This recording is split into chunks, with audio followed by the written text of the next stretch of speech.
Herkese merhabalar arkadaşlar, bugün ucuz tarifler serisinin 9.'sunu çekmeye karar verdim. Ucuz tarifler serisinin 9.'su için şimdi dışarı çıkacağım, alışverişimi yapacağım. Alışverişi yaptıktan sonra evime gelip malzemeleri gösterip artık tarifin yapılışına geçeceğim. Elimde şöyle 20 TL var, yine 20 TL ile şokun içerisine gireceğim ve alışverişimi yapacağım. Bir adet domates alıyorum, domatesin kilosu 4.95, bir tane yeterli olur bana. Bir adet de soğan alıyorum, soğanın kilosu, başlayalım bakayım, unuttum.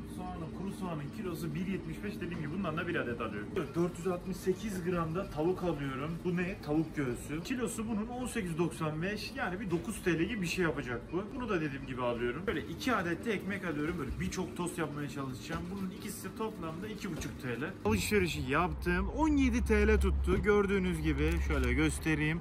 Tam tamına 17 TL tuttu. 3 TL'miz kaldı. Bu 3 TL'yi neye kullanacağız? Domates salçası, baharatları girecek ve belki bir parça biber ekleyebilirim. Tam emin değilim. Yani 3 TL'yi belki 3 TL bile tutmayacak o eklediklerim. Şimdi eve gidiyorum. Artık ne yapacağız? Tarifin yapılışına geçebiliriz. Tüm malzemeleri ayarladım. Şimdi tarifin yapılışına geçiyorum. Şöyle 2 parça tavuğum var. Bunları böyle bir deminin üzerine ekliyorum. Başta bunları küp küp doğrayacağız. Şöyle bir tanesini alıyorum böyle. Bunu uzun uzadıya kesiyorum. Böyle uzun ince yapın. Çünkü bunu en son küp küp doğrayacağız. Hepsini uzun ince kestim. Bu şekilde olması gerekiyor. Şimdi bunu da küp küp doğruyorum. Böyle 5-6 tanesini tuttum ve şu şekilde gelişigüzel doğruyorum arkadaşlar. Daha sonra üzerinden geçeceğim zaten. Şöyle tabak kabataslak doğruyorum. Hepsini küp küp doğradım. Bu şekilde de pişirebilirsiniz ama ben bunu ufacık parçalara ayıracağım. Hatta kıyma makineniz varsa ondan da geçirebilirsiniz. Bende var ama siz görün diye bu şekilde yaptım ve ne yapıyorum? Bunun üzerinden bu şekilde geçiyorum. İyice ufalayacağım bunu. Ne kadar ufak o kadar güzel olur. Böyle iyice lime lime olsun arkadaşlar. Onun için böyle üzerinden geçiyorum. Dediğim gibi isteyen bu şekilde de bırakabilir. Hiçbir sıkıntı olmaz ama ben böyle ufalamayı tercih ediyorum.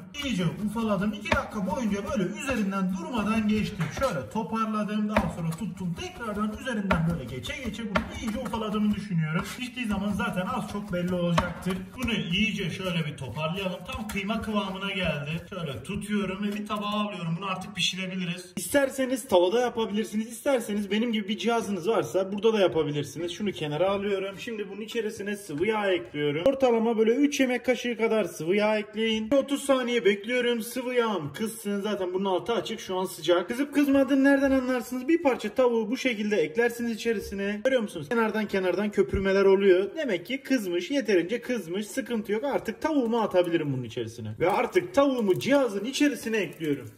Ve bunu her tarafına yayıyorum. Böyle ince bir tabaka yapın. Daha sonra bunu iyice pişireceğiz zaten. İyice yağla buluşmasına izin verin. Her tarafına yayılsın ya. Tavuğun her tarafı yağla buluşsun. Yapacağınız işlem çok basit. Şöyle sürtüre ne yapıyorsunuz? Ufalıyorsunuz ve pişmesine destek oluyorsunuz. Ara ara toparlıyorsunuz. Bu beyaz rengi aldıktan sonra ne yapacaksınız? Her tarafına yayın. İnce bir tabaka olsun. Yani her tarafı pişsin. Böyle üstte toplanmasın. Zeminin her tarafına iyice yayılsın. İyice böyle hızlı bir şekilde pişecektir bu sayede. İyice yaydıktan sonra bunu başta kendi haline bırakacağım. Tavuklarım iyice pişecek. Ben de bu arada diğer malzemeleri ayarlamaya geçeceğim. Bu kadar yeterli, dediğim gibi bunu kendi haline bırakıyorum. Biz de bunun sosunun yapılışına geçiyoruz.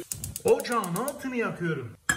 Tencereyi ocağa ekliyorum. İçerisine 1 yemek kaşığı domates salçası ekliyorum. 1 çay bardağı su ekliyorum. İçerisine 1 çay kaşığı kadar karabiber ekliyorum. 1 çay kaşığı kadar dağ kekiği ekliyorum. İyice ufalıyorum tabi eklerken. Ve bunu homojen bir kıvama gelene kadar bu şekilde karıştırıyorum. İyice kıvama gelecek. Daha sonra ne yapacağız? Altını kapatacağız. Yani başta bir kaynatacağız bunu. Şimdi kaynamasını bekliyorum. Gördüğünüz gibi kaynamaya başladı ve 2 dakika bunu bu şekilde kaynatıyorum ve artık sosumuz hazır. Evet, 2 dakika boyunca pişti. Kıvama da geldi. Sosumuz hazır. Altını kapatıyorum. Şimdi garnitürlerini artık kesmeye geçiyorum. 1 adet soğanım var. Başta 2'ye bölüyorum. Daha sonra ince ince bunu kesiyorum. Bu incelik bizim için yeterli. Bu şekilde doğruyorum bunu. Bu şekilde doğradıktan sonra üzerinden şöyle geçiriyorum yani. Bir parça ufalıyorum arkadaşlar. Çok böyle büyük kalmasın. Bu kadar yeterli hatta. Bunları şöyle bir tabaklıyorum. Bunun üzerine 1 çay kaşığı kadar toz biber ekliyorum. Bunu iyice karıştırıyorum arkadaşlar. Böyle her tarafına gelsin. İstediğim kıvam tam da bu. İşte olay budur. Bu da hazır. Bunu kenara alacağım. Şöyle domatesim var. Domatesi de küp küp doğrayacağım. Şöyle önce ufak parçalara ayırıyorum. kaydırıyorum, çeviriyorum. Daha sonra şöyle doğruyorum. Domatesimiz hazır, soğanımız hazır, sosumuz hazır. Artık tavuklarla ilgilenebilirim. Arkadaşlar tavukların rengi değişti. Ben bunları ara ara ne yaptım? Çevirip durdum, böyle tertip ettim hepsini. İyice istediğim kıvama geldi. Tamamı pişti. Şimdi yapacağımız işlemi gösteriyorum size. Acı veya tatlı toz biber ekliyorum buna, isteğe bağlı. Bu kadar yeterli. Ortalama 1 tatlı kaşığı kadar. Tuzunu ekliyorum. Tuz oranı tamamen size kalmış. Bunda da böyle yarım tatlı kaşığı kadar ekleyebilirsiniz. Ben o kadar ekleyeceğim ama tabii tuz oranı tamamen isteğe bağlı. Benim için bu kadar yeterli. Bir parça karabiber ekliyorum. Yani bundan da ortalama yarım çay kaşığı kadar ekliyorum. Böyle her tarafına yediriyorum iyice. Sosumdan da tutuyorum. Böyle 3 yemek kaşığı kadar üzerine ekliyorum. Bir parça daha ekledim ve artık bunu ne yapacağız? Karıştıracağız. Tutuyorum, hepsini ters yüz ediyorum. İyice her tarafına, tavuğun her tarafına yesin. Her tarafa sos ve diğer malzemeler homojen bir şekilde yayılsın. Daha sonra artık diğer işleme geçeceğim. Sosun ve diğer malzemelerin her tarafa eşit bir şekilde yayılması için böyle çeyrek çay bardağı su ekliyorum. Zaten su buharlaşacak. Altı çünkü yüksekte. Böyle tutuyorum, iyice karıştırıyorum. Görüyor musunuz? Rahat bir şekilde böyle artık çalışabilirim. O mis gibi oldu. Görüntüsü öyle güzel kokular geliyor ki anlatamam size ya. Gerçekten çok güzel kokuyor. Bu da tam istediğimiz kıvama geldi. Muazzam oldu. Tavuklar çok iyi pişti. Süper ya. İnsan gerçekten mutlu oluyor ya. Şu görüntüyü görünce böyle gerçekten mutlu oluyor insan. Çok güzel şöyle iyice tertip ederek bunu pişiriyorum. Bunu dediğim gibi tavada da pişirebilirsiniz. Hiçbir sıkıntı olmaz. Tavuklar pişti. Şöyle bir kenara alıyorum. Artık ikinci aşamaya geçeceğim. Bunları dediğim gibi kenarda topluyorum. Bu da kendi ısılarında kalacaktır. Çünkü burası da sıcak. Şöyle ekmeklerim var. Ekmeklerimin görüyorsunuz. Bir parça şöyle ısıtayım iç kısımlarını. İyice ısınsınlar. Bir toparlasınlar. Hem o dibindeki o sosu da yemiş olur. Böyle aparatımla da üzerine bir parça bastırayım. İyice böyle hem düzleşecek hem iyice ısınacak. Tam istediğimiz kıvama gelecek. Şöyle bırakıyorum kendi halinde. 1 dakika boyunca ısıttım. Şöyle kaldırıyorum. Şöyle göstereyim. Dibine inşallah yapışmamıştır. Sıkıntı yok. Olay işte budur. Mis gibi oldu. Sıcacık oldular. Aynı şekilde diğer ekmeği de yapıyorum. Bu da tamam. Bunu da kaldırıyorum. Şöyle göstereyim size.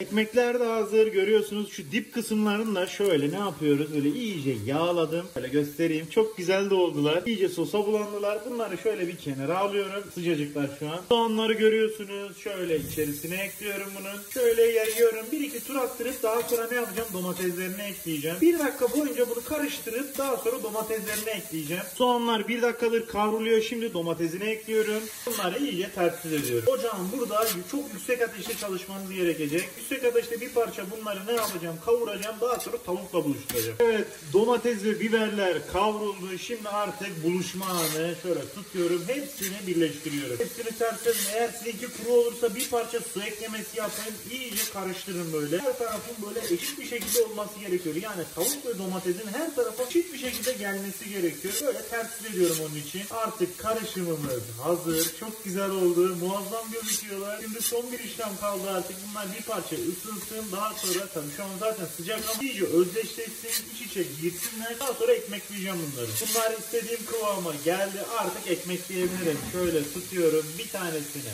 açtım. İçerisine aktarıyorum. Emin olun bundan 3 ekmek bile çıkar. Ben ne yapacağım? Dolu dolu ekleyeceğim bunların içerisine. Ekmeği dolduracağım. Ama bakın dolu dolu oldu. Bu kadar yeterli. Bunu kapatıyorum. Şimdi diğer ekmeğe geçiyorum. Bunu da aynı şekilde açtım ve hepsini ekmeğin içerisine aktarıyorum. Hiçbirini ziyan etmiyorum. Hepsini böyle toparlıyorum. İçerisine aktarıyorum ve yayıyorum şöyle. Lokum gibi olduğu için ve her tarafa rahat bir şekilde yayılıyor. Fazlalığı sakın ziyan etmeyin. Toparlayın, içerisine aktarın ve kapatacağım artık. Şimdi bunları basma zamanı. Şöyle tutuyorum. Üzerine aparatımı ekliyorum ve bastırıyorum. Başta tek tek yapıyorum, tutuyorum, üzerine bastırıyorum. Zaten yumuşacık ekmek ve ne yapacak? İncecik olacak ve üzerine bastırmanız yeterli. Ekmeğimizi incelttik. Şimdi bir ters çevireceğiz bunu. Şöyle tutuyorum ve ters çeviriyorum. Bu tarafı iyice kıtırlaştı. Şimdi diğer tarafını aynı şekilde kıtırlaştırıp artık son işleme geçeceğim. Diğer ekmeği de aynı şekilde yapıyorum. Bu ama geldiler. Artık beni kes diyor. Arkadaşlar çok güzel oldu. Hem önü hem arkası şöyle tutuyorum ve bunu artık dilimleyebilirim.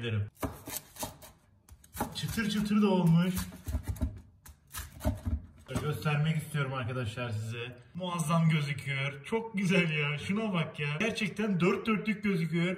Şimdi en sevdiğim zamana geldi. Tadım yapacağım. Bakalım nasıl olmuş.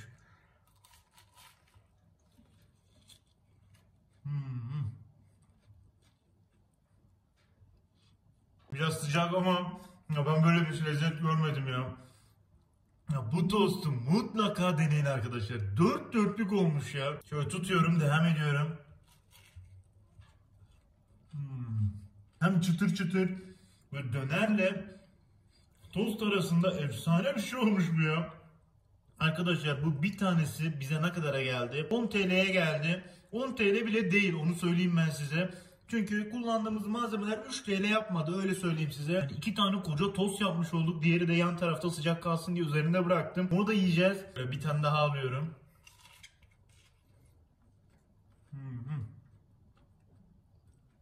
Yok böyle bir şey ya. Arkadaşlar biz bu işi gerçekten ama gerçekten başarmışız.